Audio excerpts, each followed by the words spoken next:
Spoštovani udeleženci današnjega posveta,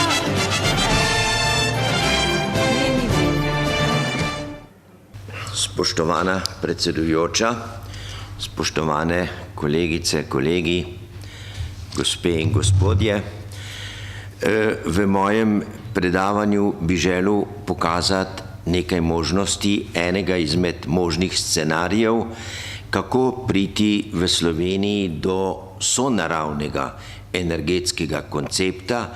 Namerno ne govorim o trajnostnem, ampak o sonaravnem, s tem, da preidemo od definicije nizkoogljične družbe, ki je nemogoča fizično in tehnično, k družbi s kroženjem organskega ogljika. O dejstvih ne bi govoril, mislim, da je bilo povedano že v uvodu dovolj, vendar pa energetska unija predstavlja neko novo politično usmeritev v Evropski skupnosti, kajti če bomo resnično želeli zmanjšati za 85% emisije toplogrednih plinov, potem seveda moramo do leta 2050 zamenjati vsa fosilna goriva. Seveda pa v svežnju za energetsko unijo piše tudi, da moramo opustiti gospodarstvo, ki temelji na fosilnih virih, in gospodarstvo s centralizirano oskrbo z energije. Tu mislim, da so implicitno mislili tudi na jedrsko energijo, ki je sicer, kjer uporablja mineralno gorivo, in v tem primeru bomo imeli tudi spremembe na tem področju. Problem so napovedi Rimskega kluba iz leta 1972, že to je bilo omenjeno, kajti na tej sliki je prikazano, kako smo se razvijali zadnjih 40-45 let. Črne črte predstavljajo napovedi Rimskega kluba iz leta 1972, business as usual scenarij. Ta business as usual scenarij, če v njega vrišemo naš realni razvoj na osnovi statistike, svetovne statistike, potem vidimo, da se gibljemo povsod v smeri katastrofe, tam nekje v letu 2025-2050. Relativno ta leta morate vzeti, nič se ne zgodi takoj. Ampak dejstvo je, prebivalstvo raste natančno po napovedih. Torej že v letu 1972 na Štokholmski konferenci, kjer smo sprejemali sklepe o varstvu okolja in spreminjanju, je bilo rečeno ustaviti rast prebivalstva na zemlji. Upočasniti, ustaviti verjetno ni mogoče. Vendar to se ni zgodilo, posledica tega je pa vse ostalo. Onesnaževanje, poraba surovin, zmanjševanje zalog in tako dalje. Druga slika, ki je bolj zanimiva, pa je 85% ali pa 80% bomo zmanjšali emisije toplogrednih plinov. Ja, spoštovani, ampak fosilna goriva predstavljajo trenutno po zadnjih podatkih samo 67% vseh emisij. Ostalo pade v naravne emisije in na kmetijstvo. To pa pomeni, da bo treba tudi spremeniti način pridelave hrane. Torej, to so realni podatki, na osnovi katerih se moramo mi odločiti, kako naprej. Toda Slovenija ima še nek drug problem. Slovenija je po revoluciji postala potrošniška družba najvišje kategorije. Namreč od leta 1994 imamo podatke, kako se spreminja okoljski odtis Slovenije. Spodaj zelena črta je naš naravni, globalni, so naše naravne kapacitete, ki so, tako rekoč bi rekel, večne, obnovljive. Zgoraj rdeča črta pa prikazuje naše spremembe in mi vidimo, kako to raste od leta 1990, praktično premosorazmerno navzgor naša potrošniška, bi rekel, naše potrošniške navade. In rezultat tega, da smo mi v zadnjih letih seveda nekaj zmanjšali teh zadev, ampak v glavnem zaradi ukinjanja industrije spremenili smo tudi nekatere koncepte, vendar to še zdaleč ni dovolj. Mi imamo okoljski odtis, ki je bistveno večji, praktično 2-krat večji od tistega, ki ga zaslužimo. To se pravi, sedanja generacija porablja že vse, kar bo potrebovala bodoča generacija. Kje je pa razlog takega pospešenega razvoja? Kolega Kralj je pokazal sliko, kako bomo odplačevali dolgove. Naših 30 milijard je vključenih v to poševno premico, ki raste zadnjih 10-15 let. Mi smo dobivali denar in smo začeli trošiti preko vseh meja. Ta denar bodo vračali naši otroci in še vnuki. Torej, to je problem in greh vse dosedanje politike. Ni usmerila razvoj v sonaravni razvoj, ampak v potrošniško družbo. Seveda so k temu prispevali tudi strici iz ozadja. Ne pozabimo, velika večina naših ekonomistov je končala šolanje v ZDA, pa tudi v drugih deželah, kjer je prinesla miselnost, profit je vse, vse ostalo ni pomembno. In rezultat je sedaj tukaj. Drug problem, s katerim se mi soočamo v Sloveniji, je struktura prebivalstva. Te napovedi so zelo točne. Tako svetovna napoved o rasti prebivalstva, kot tale napoved o spremembi strukture delovno sposobnega prebivalstva v Sloveniji. Ta podatek je povzet iz Europopa, Europopulation 2008, vendar vsi ti, ki so na tej sliki, so danes že rojeni. To pomeni, premajhno število otrok, ki smo jih imeli v preteklih letih, bo imelo za posledico zmanjšanje delovno sposobnih ljudi v Sloveniji za 50%. Temu je treba prilagoditi tudi energetski koncept. Če tega ne upoštevamo, smo zgubili orientacijo. Seveda, kakšen naj bo? Gospod Klemen je povedal že, kaj zasledujemo, vendar pa ni omenil nečesa. Energetski sistem ni samo energija za stroje in za delo, ampak je tudi energija potrebna za pridelovanje hrane. Hrana je del energetskega sistema. Na to ne smemo pozabiti in čeprav po količini energetske vrednosti predstavlja pravzaprav samo 3-6% v končni energiji, ki jo mi potrebujemo, brez hrane ne gre in kar je najbolj pomembno, ta slika tukaj vam pa pokaže, da je govedoreja, pa tudi prašičereja, energetsko daleč najbolj intenzivna panoga v kmetijstvu.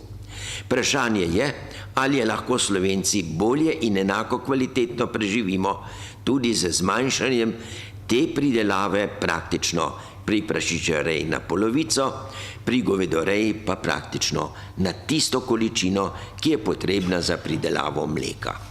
Ker to se mi zdi je še vedno ključno. Kakšen naj bo sonaravni energetski sistem Slovenije? Zdaj smo postavili 6 osnovnih lastnosti. Vir energije mora biti neomejen, Kralj je povedal, da ga imamo. Nosilci energije ne smejo povzročati emisij.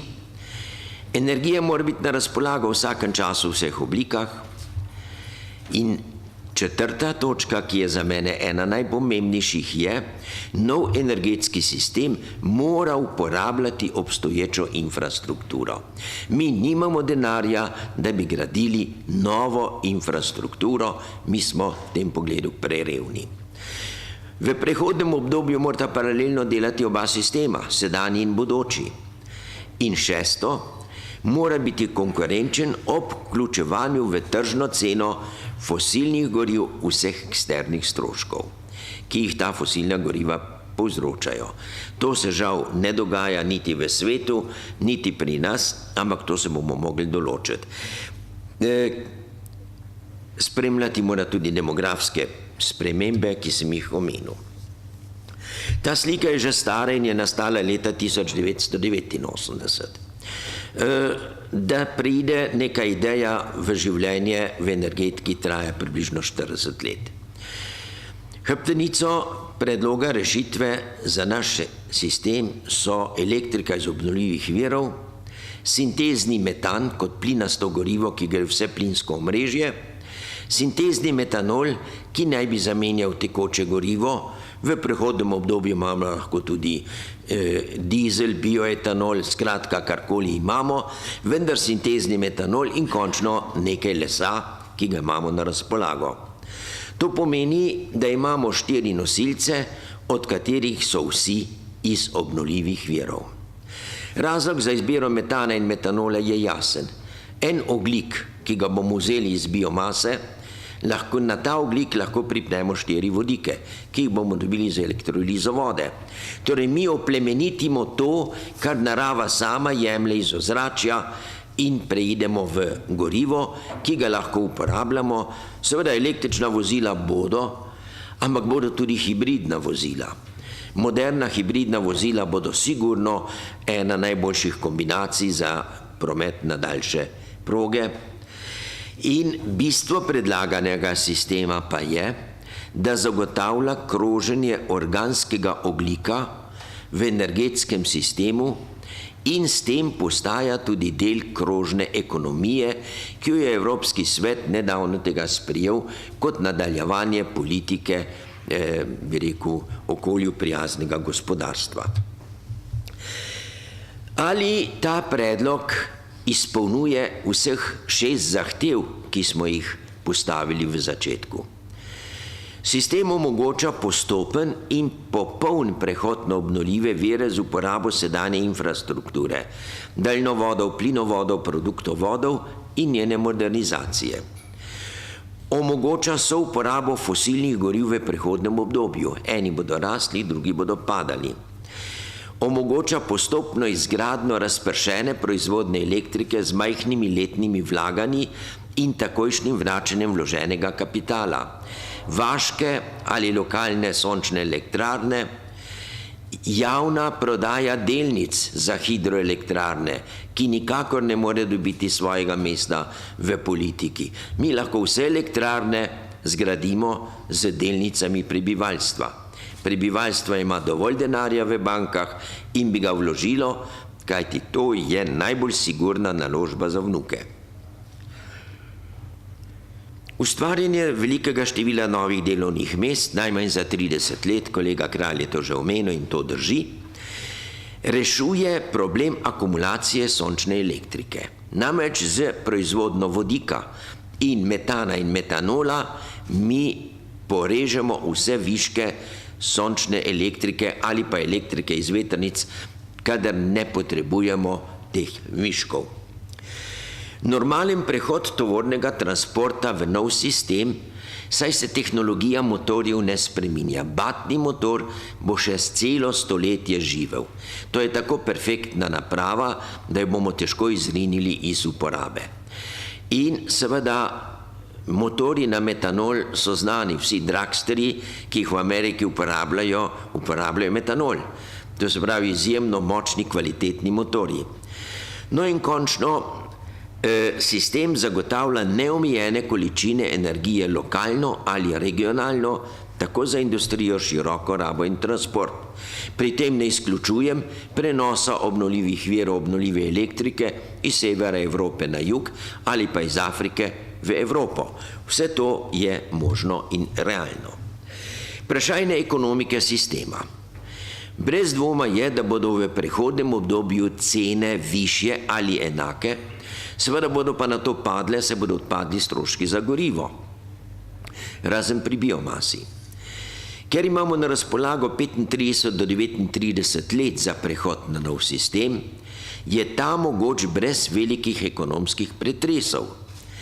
Z letnim prihrankom 10% pri uvozu energentov lahko preusmerimo letno v Sloveniji cirka 200 milijonov v učinkovito rabo energije in tudi v začetku subvencioniranje tehnologij za obnovljive vire.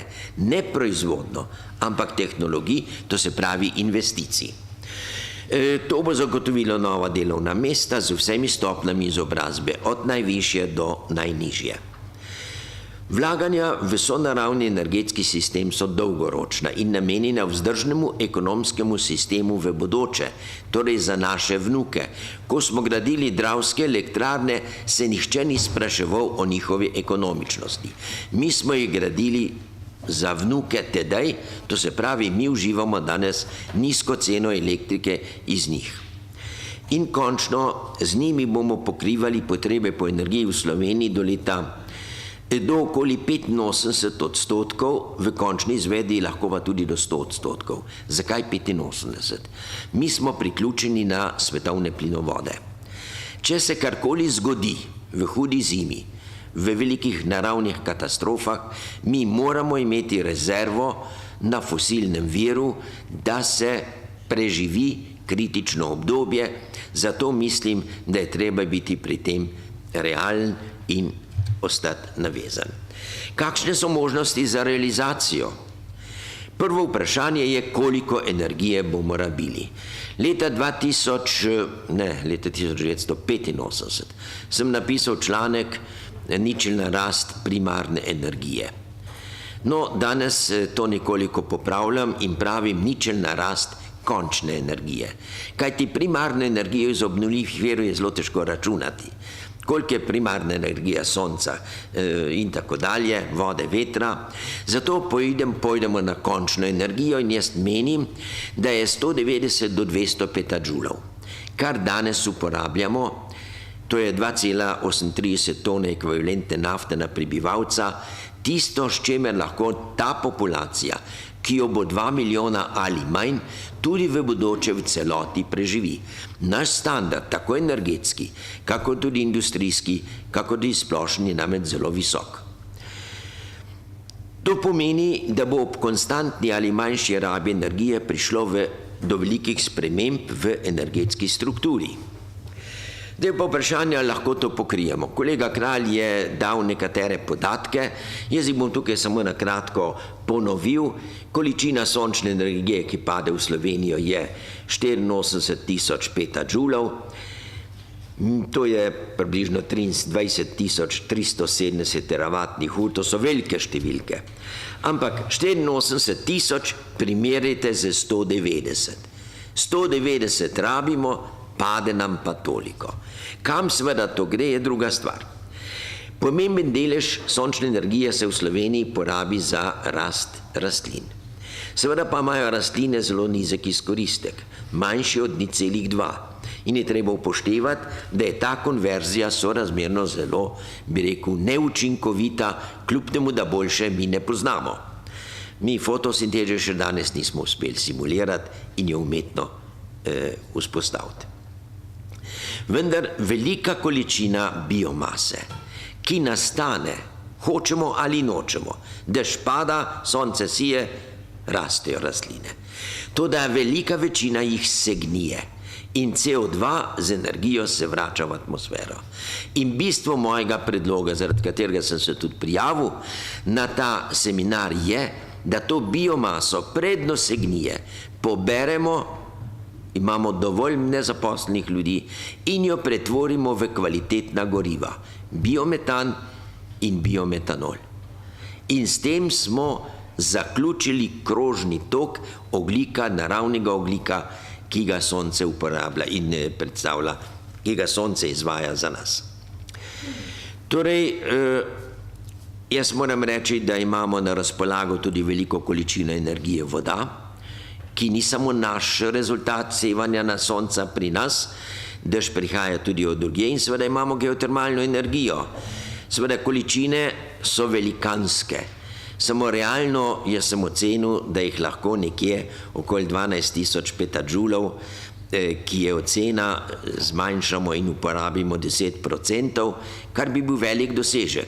Mi smo s kolegom Kraljem delali prvi projekt geotermalne elektrarne, zdaj bo že več kot 10 let nazaj, dobili denar za njo, 20, dobili denar za njo in je naš investitor odstopil in žal nimamo ničesar. Torej, mi z viri energije nismo omejeni. Kaj potrebujemo? Tehnologije za to pretvorjenje so znane in so na svetu dobro razvite. Torej ne gre za nekaj novih tehnologij.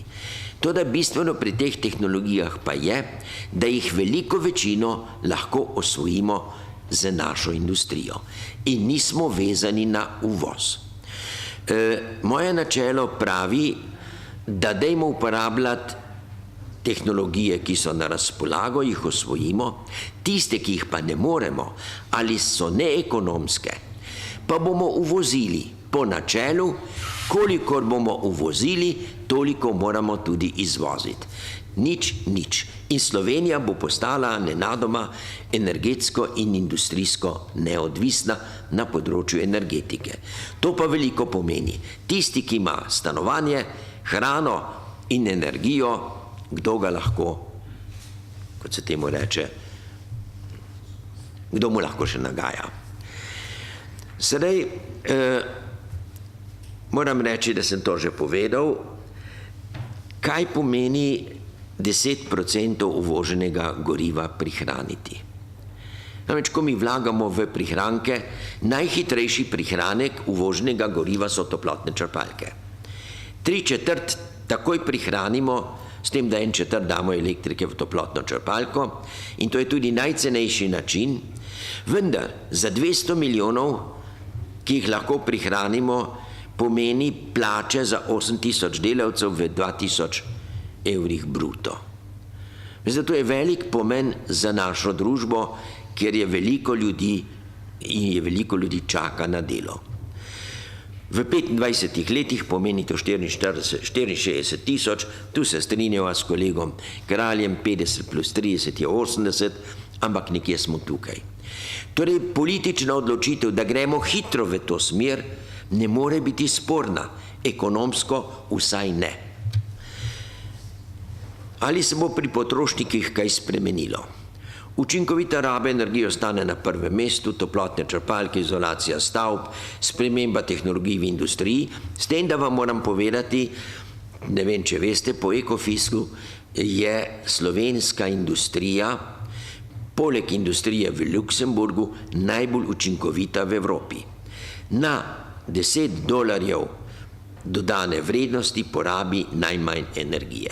Tega se mi pogosto premalo zavedamo in kritiziramo našo industrijo, pa je popolnoma narobe. Cestni promet. Stisnjeni metan in metanol se bosta uporabljala za promet, lahko tudi v kotlih za ogrevanje. Tovorni cestni promet bo pretežno uporabljal utekočinjeni ali stisnjeni metan. Tehnologije za to se pripravljajo in mi žal nismo uspeli postaviti terminala za tekoči naravni plin v Kopru, kajti mi bi lahko takoj stopili v prvo ligo pri opremljanju tovornjakov s tekočim plinom, kar je danes že normalno v ZDA, pa tudi v Nemčiji. Vse ostale naprave ostanejo nespremenjene, saj je tehnologija ista, elektrika, plin in tekoče gorivo.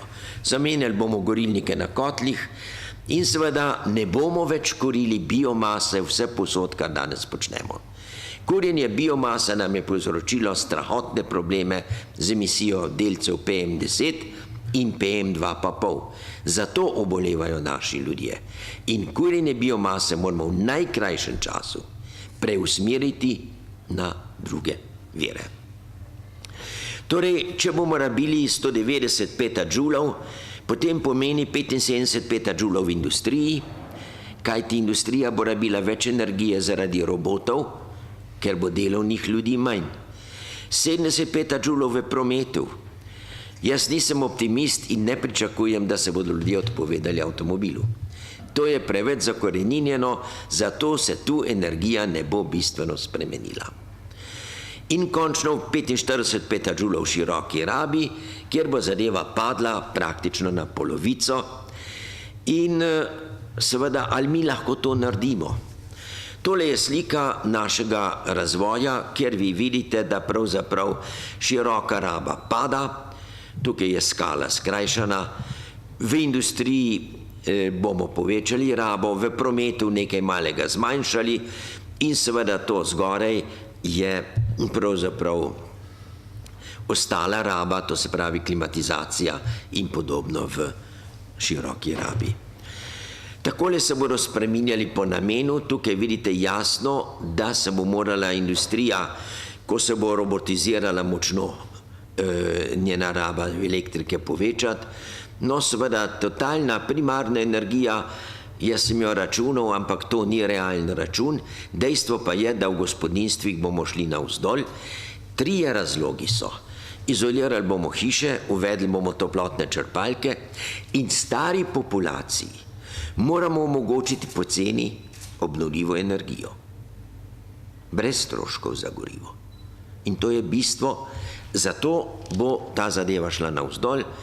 No in končno, kaj potrebujemo za prehod?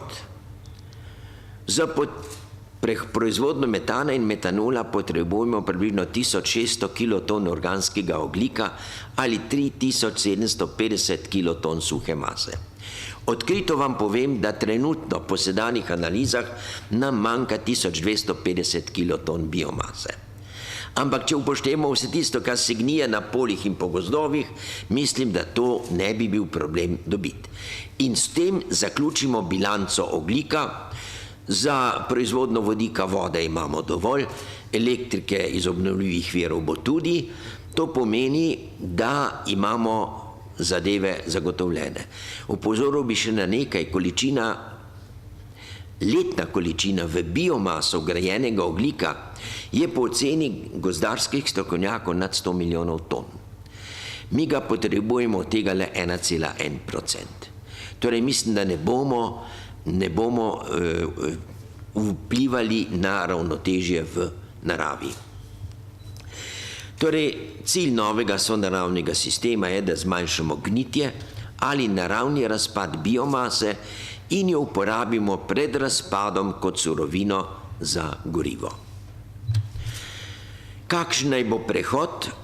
Seveda, prehod ne bo tako hiter, kot si mislimo, emisije ne bodo padale, bodo padale nekoliko bolj počasi, do leta 2025 počasi, potem pa seveda, če bomo imeli dovolj električne energije iz obnovljivih virov, potem bomo lahko zmanjševali delovanje termoelektrarne Šoštanj, ki bo pa ostala v sistemu kot garant, da nam električni sistem ne bo razpadel. In leta 1954 jo bomo ugasnili, seveda potem moramo pa imeti že na razpolago vse, bodisi ali rezerve v bioplinu in biometanu, metanolu, ali pa novo jedrsko elektrarno za vzdrževanje sistema, elektroenergetskega sistema. Kako? No, to pa posebej sem hotel na koncu poudariti, mi lahko namesto jedrske elektrarne med tem časom zgradimo geotermalne elektrarne. In 600 megavatov geotermalnih elektrarn nam določa popolno stabilnost elektroenergetskega sistema, stvari se moramo samo lotiti. Mi vemo kako, samo interes mora biti. Če zaključim, brez dvoma živimo v velikih družbenih in gospodarskih spremembah. Ko je Obama rekel, da je to prva in zadnja generacija, ki lahko kaj spremeni, pa gospod Obama ni istočasno prepovedal proizvodnje orožja v ZDA, ki povzroča izjemno zlo po celem svetu. Bližamo se prelomni točki razvoja, lahko ga usmerimo v nov sonaravni razvoj ali pa bomo šli v kolaps. Eno in drugo je možno, sedaj gre smer v kolaps, bolj kot v spremembe, čeprav Pariški sporazum daje veliko upanja. Realnost pa vi vidite sami je drugačna. Mi imamo nekaj desetletij časa in Slovenija mora sedaj, ko dela energetski koncept, istočasno pripraviti program gospodarskega razvoja. Namreč energetski koncept brez programa gospodarskega razvoja je prazna črka na papirju. To mora teči paralelno in kolegi, ki to pripravljajo, so morda nekoliko prepočasni in mislim, da je treba te stvari urediti in uskladiti. Nov energetski koncept pomeni toliko tisoč delovnih mest, toliko nove proizvodne in to je del gospodarskega razvoja. To je slovenski New Deal, če ga hočemo. Če ne, bomo pa prodajali še tisto, kar imamo in nam bodo tujci pač nas uporabljali kot delovno silo, ne kot delovne ljudi in bomo živeli pač, kakor bomo živeli. Jaz bi opozoril na to, da je po propadu gospodarsko in politično dobro urejene rimske države preteklo 400 let, v letih 400 okoli našega štetja in je preteklo 1000 let, preden smo prišli do renesanse. In potem seveda je trajalo še 200 let, da se je začela tehnološka revolucija. Ampak do tedaj je poganjalo človeštvo energija iz biomase. Čas je, da se vrnemo k soncu. Sonaravni koncept je eden izmed možnosti. Jaz ne trdim, da je to edini. Če kdo predlaga boljšega, bolj enostavnega, bomo zelo veseli. Imamo vse na razpolago tehnologije za povratek k soncu. Kot sem rekel, mora biti to del gospodarskega razvoja, delovna mesta so tukaj. In na koncu bi rekel še nekaj. Če povežemo predlog sonaravnega energetskega sistema z uvedbo UTD v Sloveniji, ki prihaja počasi v svetu, v Švici je samo malo manjkalo, da ga niso sprijeli, potem se bo morda nam posvetila luč na koncu tunela dolgega 50 let, 25 let smo pa že v njem. Kapital pri tem ni omejitev. Omejitev je v naših glavah, v pogumu in spoznanju, da smo lahko boljši in naprednejši od drugih, da imamo vizijo.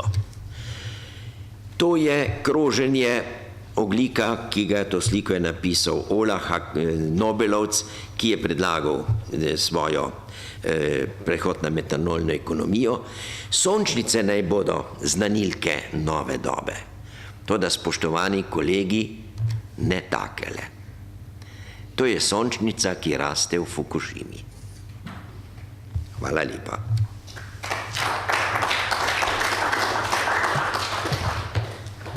Najlepša hvala, profesor Novak. Mislim, da imate sedaj zelo dve dobri iztočnici strani profesor Novaka in strani dr. Petra Kralja za diskusijo. Jaz bi predlagala, da imamo sedaj diskusijo, zato ker Hinka Šolinca še ni. In gre za koncepta, ki jo je treba v resnici posebej obravnavati. Prosim, če bosta prišla v ospredje, tako da vas lepo prosim za vprašanja. No, menim, preden se boste, se reče, ogreli za debato, ta zadnja slika je bila zelo dobro predstavljena. Ne vem, če ste med nami, ki ste imeli priložnost slišati profesorja Ernesta Sternglasa, ki je lansko leto tudi umrl, ampak bil je kreator jedrske elektrarne v Westinghausu. Predtem je proučeval škodljivost sevanja na račun jedrskih poskusov v Združenih državah Amerike. Osnove znanja si je pridobival pri starših, oba dva sta bila berlinska žida in sta bila zdravnika, poglobljena v razne raziskave, in tedaj je bilo veliko kožnega raka. To pa zaradi tega, ker so zdravniki zdravili akne mladeničem in mladenkam z obsevanjem, in na ta račun se je pojavil v veliki meri tudi kožni rak. In to je mladega, bil je še otrok, spodbudilo, ko sta mama in oče razpravljala, da je svoje življenjsko delo usmeril v smeri raziskovanja, torej postal je svetovno znani fizik jedrski fizik, ampak v smeri proučevanja škodljivosti delovanja jedrskih elektrarn takrat, ko ni nobene nesreče. In njegovo sporočilo je: zavedajte se, da morate ohraniti ta planet za bodoče rodove in za njihovo zdravje. Zdaj pa lepo prosim, nadaljujte. To pomeni, mi moramo imeti cilj čim prejšnje ustavitve jedrske elektrarne, ne pa, da bomo kasneje gradili še novo. To nam manjka. Prosim. No, ne bi vprašanja imel, pač bi troje rekel. Prvo, večkrat se pojavlja, češ družba se stara, mladih bo premalo za delati, samo po eni strani imamo veliko brezposelnost, podaljšujemo delovno dobo, na tehnika, tale stvari grejo pa naprej v avtomatizacijo in vedno manj ljudi rabi delati, tako fizično kot intelektualno, in ne vem, zakaj ne bi mogli manjše število mlajših aktivnih preživeti ostare neaktivne. To je prvo vprašanje.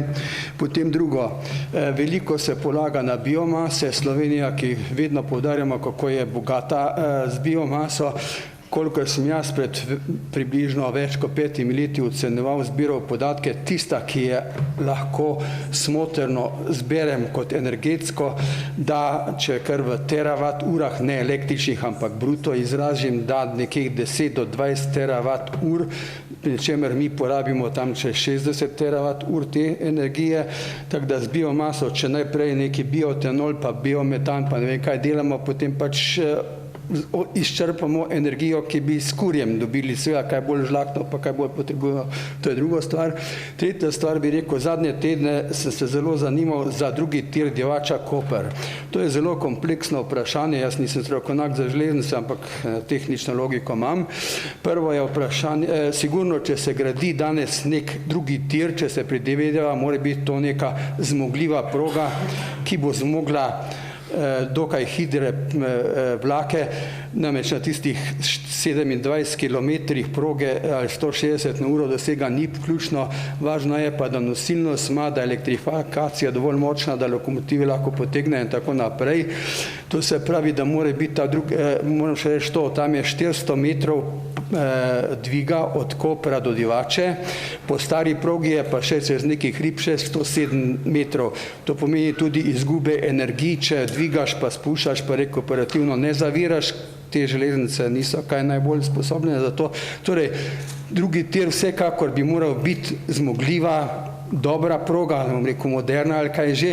Pravijo, da se je gradila, da je projekt za tako drag, 1,4 zato, ker so takrat, ko so to pripravili, bili gradbeniki močni, ki so računali, koliko bojo zaslužili med gradnjo, in tudi danes izgleda, da še nekateri računijo, koliko bojo služili. To se pravi, osnovno vprašanje je, zakaj mora ta proga toliko stati.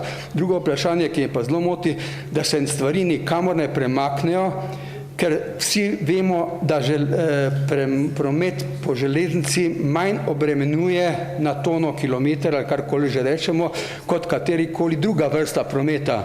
In se tukaj ubiramo v nedogled. In je to tudi ekonomsko vprašanje, če nas vsi drugi sosede prihitejo, recimo Avstrijcem se bo ekonomsko splačalo od Graca preko tam Golice, ne vem kje vleči, 100 km, pri nas pa 27 km ni ekonomsko upravičeno.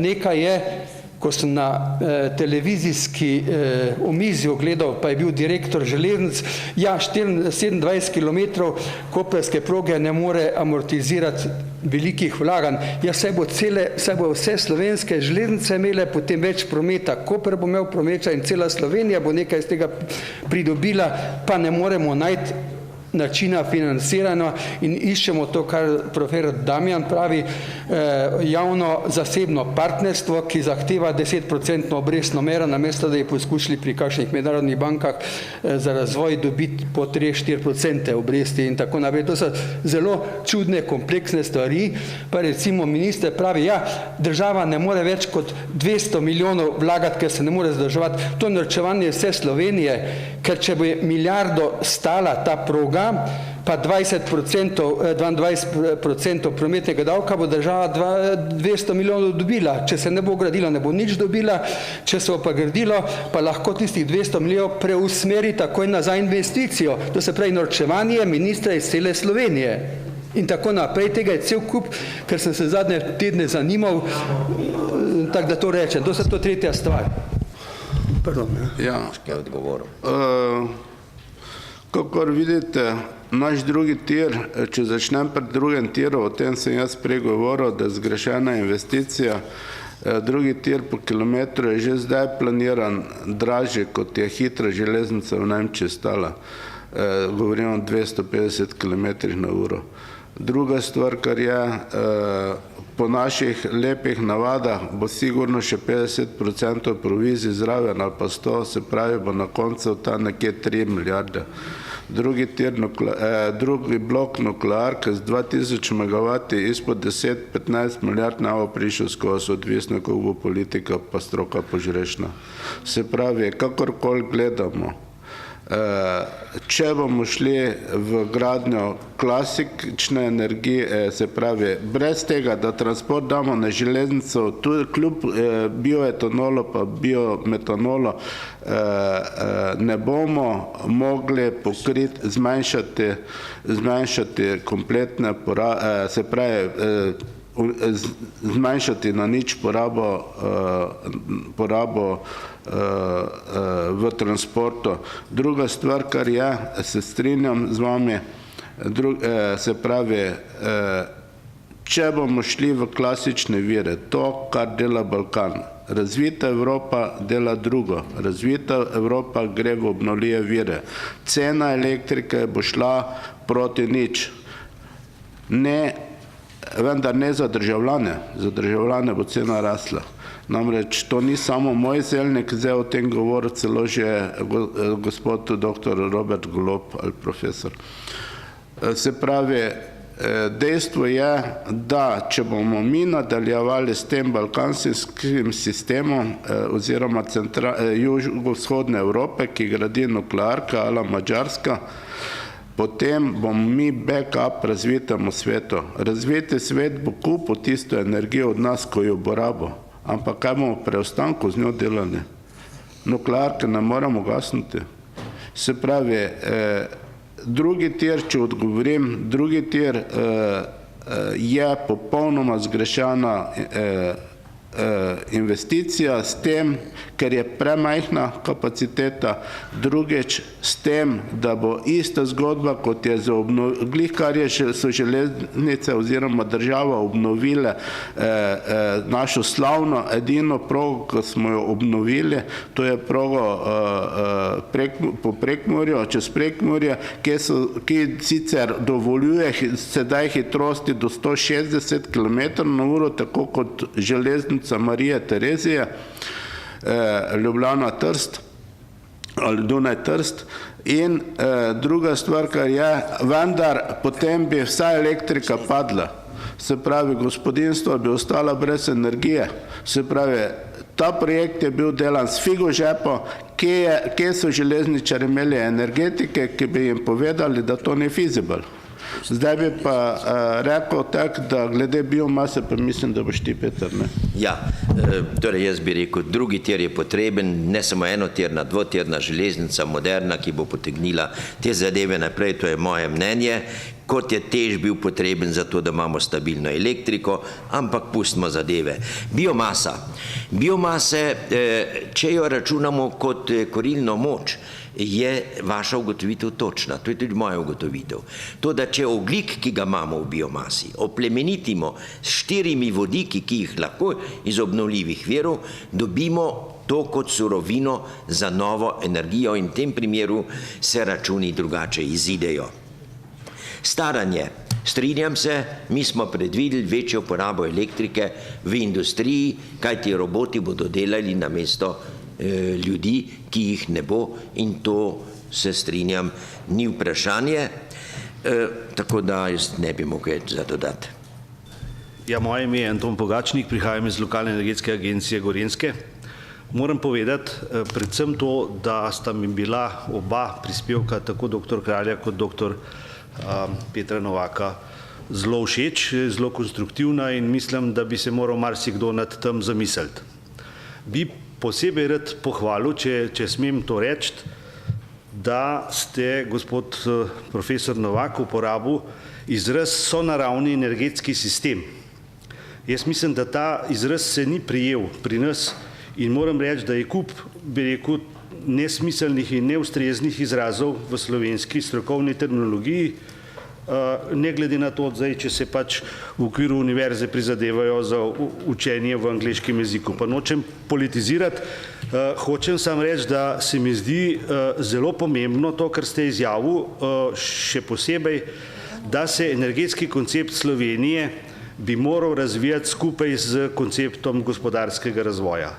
Ker v bistvu te dve zadeve sta tako neločljivo povezane, da se mi zdi, da je to treba še enkrat ponovno opozoriti in seveda, da se ponovno sliši, ampak žal, kot običajno, tistih, ki bi to morali slišati, jih v dvorani ni. Preberejo pa tako načne. Tako da se mi zdi, da to sem želel pokomentirati, ker je nekako morda za to občinstvo te zadeve so malo bolj nove. Bi pa rad vprašal, koliko je bilo na nek način upoštevano to pri pripravi energetskega koncepta Slovenije, kar ste povedal, eden in drug. In drugo, seveda, ali na nek način ste bil povabljen ali pa kakorkoli, da ste sodeloval pri pripravi energetskega koncepta Slovenije, ki seveda bo, upam, enkrat prišel tudi v breku na svetlo, no. Pa ne bi kaj več za ta trenutek ostalo, bom povedal v svojem prispevku. Hvala. Ja, če smem odgovoriti, na energetski koncept Slovenije sem dal pripombe, sem predlagal tudi končni tekst, ki bi ga lahko mirne duše sprejeli, kajti predlog, kakršen je bil v javnosti podan, je v bistvu do leta 2030 povzel to, kar je že odločeno na evropskem nivoju. Tle nimamo kaj dosti za debatirati, ampak lahko samo pogledamo, kako bomo to izvedli. Do leta 2055 je pa napovedovanje, tako kot vsako napovedovanje, zelo težavno. Vendar, če imamo jasen cilj, kaj želimo doseči, je možno. Torej, moje pripombe sem dal, moje pripombe so bile vzete na znanje. Mislim, da bomo lahko tudi sodelovali v nadaljevanju pri pripravah. Sedaj je bil javni posvet o virih za Slovenijo, kjer smo bili prisotni vsi in smo se strinjali, da so obnovljivi viri ena izmed možnih in najbolj primernih rešitev za zmanjšanje CO2, ni bilo pa rečeno, da je jedrska energija popolnoma izključena. Namreč na področju jedrske energije se razvijajo nove tehnologije, ki so okolju bistveno bolj prijazne, in če bo do tega razvoja prišlo v naslednjih 35 letih, moramo to opcijo pustiti odprto in mislim, da ne smemo ničesar izpustiti, kar je realno, čeprav morate vedeti, jaz sem za sonce od leta 75-72 naprej, vendar sonce bo sijalo, ko nas več ne bo, ko človeštva več ne bo. Bile so že 3 velike havarije na Zemlji, kjer je vse izginilo in se je ponovno rodilo, in zato jaz zaupam v sonce kot enega izmed primarnih virov, ki ga ta planet ima. Ja, če še jaz povem, tudi jaz sem dal pripombe, ki je bil vzet na znanje. Razmišljanje okrog tega je bilo potem zbrano v eni brošuri, ki ga je izdalo Elektro Ljubljana.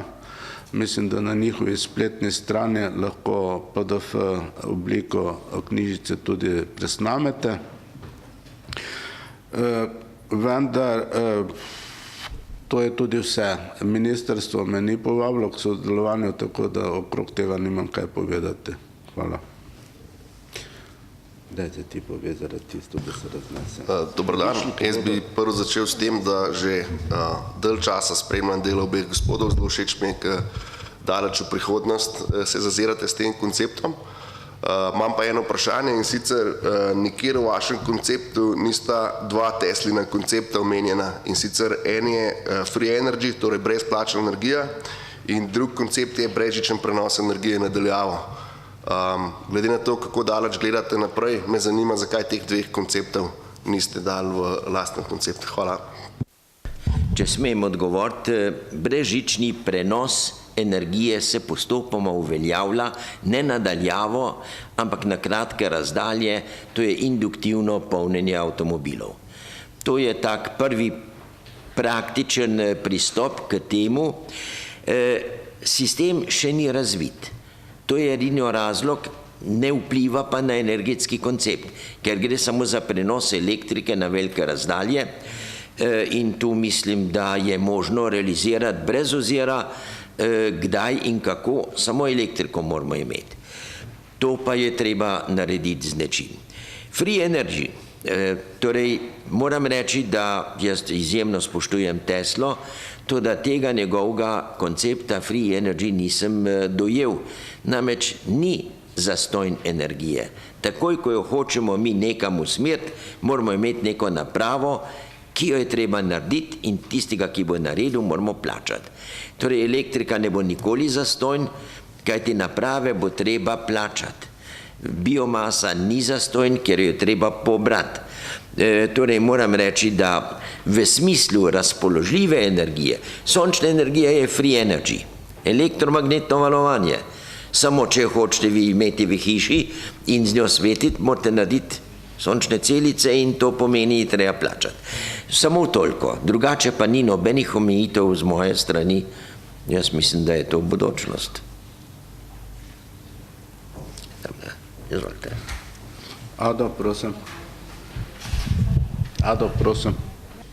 Če dovolite, vmes ste dobili koncept, ki ga je dr. Peter Kralj napisal, pa prosim, da bi dodali pripombo ali kakšno vašo misel. Lepo prosim, Ado, nadaljuj. Ja, hvala za besedo. Sem Ado Baržič, prihajam iz šolskega centra Postojna. Najprej iskrene čestitke vsem vam, ki ste tukaj zmogli, da ste danes prišli, in v bistvu iskrene čestitke tudi naši mladi državi. Zdaj zelo kmalu bo 25-letnica, ne? In istočasno tudi čestitke Martini in vsem ostalim, ki so pred 10 leti in zdaj sodelovali v tej 10. jubilejni konferenci. Zdaj pa jaz pravim takole, ne? Učinkovito, obnovljivo, korajžno in optimistično in sonaravno. Predvsem optimizma, korajže ne manjka in sigurno naša država bi morala biti naklonjena, pa ne bo neko država, tisti, ki vodijo državo in so odgovorni za posamezne resorje. Meni je bilo zelo všeč, bi rekel, predavanje od gospoda Kralja, pa tudi gospoda Novaka, in sicer, kar se tiče geotermalne energije, zagotovo imamo strašne potenciale za našo rabo v Sloveniji in predvsem za vas, gospod Novak, pa mi je bilo zelo všeč naslednje.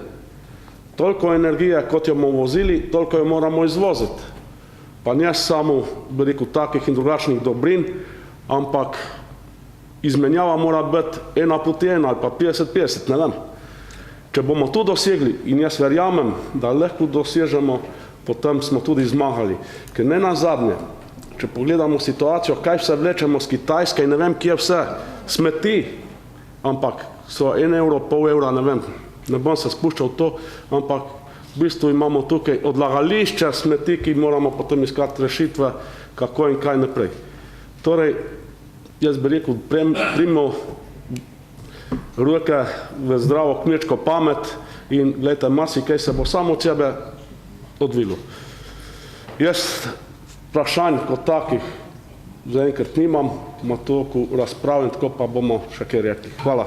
Glejte, Slovenija je šla v koncept cerotov. Prvič jih je preveč, ne zagotavljajo obljubljenih kapacitet, se pravi, niso polno zapolnjene. Prvič bo že to problem, drugič je problem pa še nekaj drugega. Koncept je bil zastarel. V srednje Evropi noben več nima odlagališča za smeti, ampak se kompletno vse smeti ali reciklirajo, ali kurijo, ali karkoli že. In enostavno mi smo sprijeli koncept, ki je že zašel. Zato mislim, da pri obnovljivih virih bomo tudi morali zakorakati bolj pogumno, tudi kar se tiče NIO, se pravi odpadkov, bolj pogumno in najti solucije, ki bodo naprednejše od tistih, ki se danes uporabljajo, če želimo doseči nivo srednje Evrope. Drugače bomo zmeraj 20 let za njo. Hvala. Jaz bi sam to rekel za odpadke. Imamo RCERO Celje, RCERO Ljubljansko barje, kjer je predvideno, da bo ogromno tega šlo. Žalostno se mi pa to zdi, da nekatere odpadke ne znamo doma pospraviti in jih vozimo ven, kuriti, kar seveda treba strošek prevoz in strošek tudi tam tistemu plačati. Ne vem, zakaj to ne gre, nimam predstave. Pozdravljam tale skupaj in tudi tole razpravo, ki mislim, da Slovenija res potrebuje glede energetike in bi kar nadaljeval mislim, da se dela precej velika krivica soncu. In tudi zamujamo, to sem se oglasil, ko ste Cerete omenil. Nekako mi ne zmoremo tega koraka naprej, kar se dogaja v Evropi, se pravi, sončna energija zelo hitro raste v deležu proizvodnje in tudi v naslednjih 20 letih je ena najhitrejših rastočih. In tukaj mislim predvsem, da so ti odpori proti tem resnično samo varovanje pozicij, ki obstajajo v sistemu energetike. Kaj hočem povedati? Mi imamo že danes net metering zakon sprejet, ki pa ima take podzakonske zahteve, da je neizvedljiv. Ampak danes je sončna energija, ker se proizvaja na mestu potrošnje, popolnoma konkurenčna brez subvencij. In to je potrebno po meni zelo izpostaviti, ker tukaj bomo najhitreje lahko prišli naprej z tem procentom obnovljivih virov in tudi ekonomično, da sem pa navezan na drugi del mojega komentarja. Pri vseh teh razmišljanjih je potrebno upoštevati ekonomiko. In jaz mislim, da bi imel tudi vprašanje odnosno željo, ker ste tukaj profesori, ki se s tem ukvarjate, po mojem mnenju, in bi prosil tudi odgovor, kako to, če mislite, da je možno, mi moramo gledati Slovenijo v prostoru, kjer je. Slovenija ni otok. Ta mantra, ena energetska neodvisnost, a veste, to je samo sebi namen. Mi smo del enega srednjeevropskega prostora in mi moramo pogledati, kaj se bo v tem prostoru dogajalo in kje bomo najbolj optimalno prišli do energije, da ne bomo več trošili, kot je treba. Ker se strinjam, da je TEŠ v nekem določenem momentu bil celo zanimiv projekt. Samo TEŠ najverjetneje nikoli ne bo obratoval. Če pa bo pa tako neskončno drag, da bo nas vse glava bolela. Zaradi tega, ker smo nesposobni razmišljati malo izven svojih meja. Ker če bi takrat, ko smo to postali malo razmišljali, bi bilo to precej drugače. Jaz bi samo želel kot doprinos k tej razpravi to, da je sonce na recimo Avstrije, Nemčije, tam se ljudje masovno odklapljajo iz mreže dol. Nedavno sem bil na predavanju na Danskem. Predstavnik lokalnega distributerja je začel predavanje. Predstavljate si mojo pozicijo, ko je v 10 letih 30% mojih kupcev električne energije so postali dobavitelji. In ta del nekako v Sloveniji ga ne moremo skozi spraviti in drugi del dajmo umeščati v te projekte razvojne pozicijo, kjer smo in ekonomiko. Hvala lepa. Pa komentar bi prosil. Hvala. Glejte, net metering je ena oblika, ki mislim, da pomeni še zmeraj priklopno omrežje. Jaz sem že večkrat, že leta opozarjam, ljudje bodo ugotovili, da je otočno delovanje cenejše kot priklopljen biti na omrežje. In sem opozarjal državne uslužbence, stroko, da ko bodo ljudje enkrat ugotovili, da je ceneje se odklopiti pa sam za sebe proizvajati elektriko, brez net meteringa, nič ne rabimo države, jaz smo svojo imel, država pa nema svoje omrežje. Kdo bo potem omrežje plačeval? In zaradi tega opozarjam, da je bistveno pomembno za državo, da bo infrastrukturo omrežja zgradila takšno, ki bo sposobno prenesti decentralizirano proizvodnjo elektrike oziroma vse te majhne subjekte, ki bo se sposobno odzvati temu. In država tu mnogo zamuja. In ko bo enkrat ljudje ugotovili to in bodo se masovno začeli odklapljati, tako kot na Danskem, kdo bo potem vzdrževal omrežje? Ja, potem še ena stvar, ja, doktor Koželj, samo moment. Glede cene. Točno vemo, Angleži so sklenili s francosko firmo izgradnjo, mislim, da 2 gigavata nuklearke. Pogodbi piše, da Anglija kot država garantira odkupno ceno 120 evrov po megavatni uri. To je cena, ki je trenutno 5 do 6 krat više kot cena na borzi nemški. Se pravi, tu sta dve stvari, se pravi, zakaj Anglija to rabi, zakaj gre v tako investicijo, ampak dejstvo je, da nuklearka je predraga kot energetski vir. Drugič pa trdim eno stvar. Noben subjekt v nekem procesu ne more biti večji od 10%, optimalno je 7%. Se pravi, teh 7-10% ti zlahka z drugimi nadomestiš, če pride do izpada. Lahko je to proizvodna čevljev, karkoli. In ravno to je to, da Slovenija s svojimi 3000 megavati proizvodnih moči ne bi smela imeti več kot 250 megavatni največji blok. Potem ne bi rabili velikih hladnih rezerv, zakupovati te rezerve tudi v tujini, in kar spet draži zadevo. In drugič, noben izpad ne bi bil problematičen za energetsko preskrbo. Hvala. Bo še tikaj? Ne, jaz se v glavnem strinjam, jaz mislim, da ekonomika mora biti vedno prisotna, mi moramo gledati, kaj delajo sosedje, in sosedje se osamosvajajo, tako da bomo si na jasnem, in toliko, kolikor se sosedje osamosvajajo, se moramo tudi mi.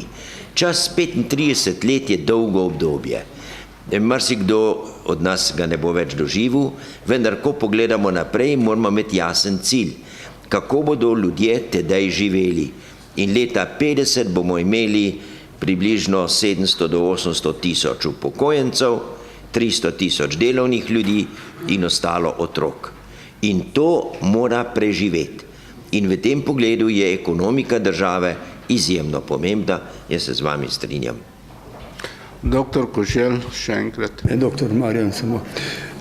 Nekaj bi rekel, električna energija za na Leipzigski borzi, če v centih izražena evrih na megavatno uro, je recimo 4 cente za kilovat uro. Za gospodinstvo, pribito omrežnina in vse druge dajatve, zdavke in tak naprej, pri nas pride okoli 16 centov kilovat ura letno, v Nemčiji, Danskem pa pride okoli 50 centov. Nekdo mora plačati te veterne in sončne, ki so jih gradili v Nemčiji tako močno, ki se hvali, saj dosežki so lepi, ampak nekdo to mora plačati. Ne mislite si, da so obnovljivi viri zastonj. Res nekdo lahko postavi sončno elektrarno na lastni strehi, ampak ko sonce zaide iz tiste, ne bo nič za en televizor dobil.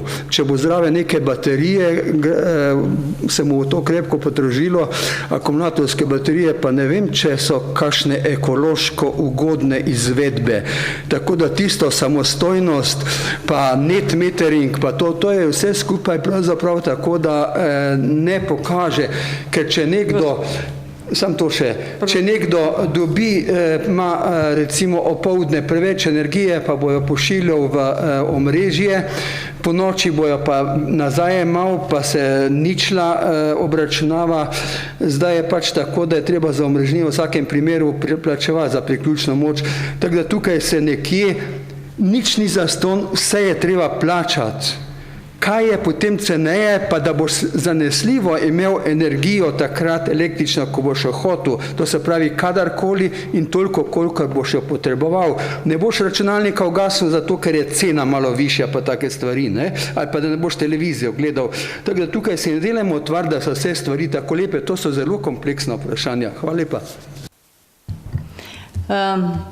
Spoštovani in dragi gospod Koželj, bodiva brez skrbi, razvoj gre s pospešenim tempom naprej. Kasneje nam bo kolega predstavil logistiko sistema od pametne hiše do pametnih mest. To je že del tega sistema. In zelo lepo mi je vsak januar, najmanj januar sem v Abu Dhabiju in Dubaju in teden trajnostnega razvoja je namenjen temu, da se narod ozavešča in sreča se svetovna stroka, znanost, politika in z neverjetnimi koraki gre razvoj ambiciozno naprej in usmerjeno je vse skupaj v smeri izobraževanja zakonodajalcev, da bodo skapirali, da se mora nacionalna razvojna politika pripraviti v smeri obnovljive in učinkovite rabe energije, ne fosilne in jedrske energije. To je bila zgrešena smer, profesor Novak, to je moje mnenje. Ampak to, kar mi je pa bilo zelo všeč, kar je profesor Novak dodal, kajti moji kolegi izvzeti prisotni, je včasih kdo rekel, Martina, lepo te prosim, vse se pa resna energetska stroka smeji, kaj pa ima ekološko kmetovanje tukaj zraven. Torej, nacionalna razvojna strategija mora temeljiti na obnovljivi energiji, obnovljivi in učinkoviti rabi energije, ekološkem kmetovanju in zeleni industriji. In v tej smeri mora iti vzgoja, izobraževanje, razvoj znanosti in znanost mora predelati obstoječe zakonitosti, na katerih temelji, ker usmerja razvoj v negativno smer. Hvala lepa. Sedaj pa lepo prosim naše harmonikaše za obletnico, a še zaključek vajen. Jaz bi samo še to povedal, dobili ste osnutek zaključka te konference. Prosim, če lahko svoje pripombe, tisti, ki boste mogoče prej odšli, če date svoje pripombe in napišete oziroma spremembe, ki vi predlagate in bi potem na koncu naredili, oddate meni ali pa gospe Martini Šereje in bi na koncu konference pol te čistopis teh povzetek teh vseh pripomb naredili, če se strinjate. Kadarkoli samo toliko, da aktivno sodelujemo, ker želimo imeti optimalno, ne pa neko politično, ampak soglasno neko zaključno misel. No, ampak še domača naloga, lahko misli še dopolnite, ampak v smeri človeku in okolju prijaznega razvoja. In bomo vse skupaj v niansah nadgradili, če bo potrebno. Zdaj pa dovolite, da povabimo naše mlade. Ti naši mladi so zmeraj z nami in Ado Barbiš je eden najbolj vzornih učiteljev srednjih šol.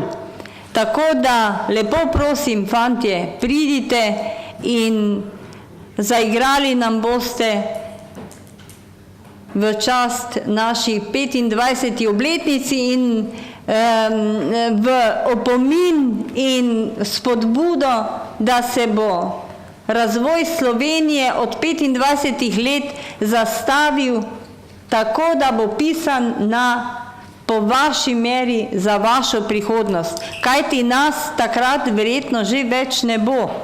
Ali pa bomo se veselo smehljali, ko bomo gledali, kako boste vi nadalje realizirali naše ideje.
Fantje, za enkrat najlepša hvala, ampak mogoče bi ob pauzi, ko bomo mi kavo pili, pa še lahko kako zaigrali, če bo dovoljeno. Jaz mislim, da ja. Se strinjamo?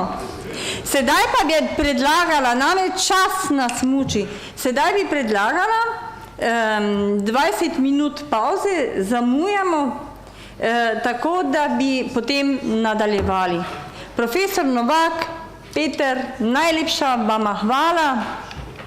Lepo prosim pri pripravi koncepta, kako naprej z obnovljivo energijo. Hvala vam. Pripombe ne pozabite, napišite, imate še čas potem tudi, tako da na koncu oddajete.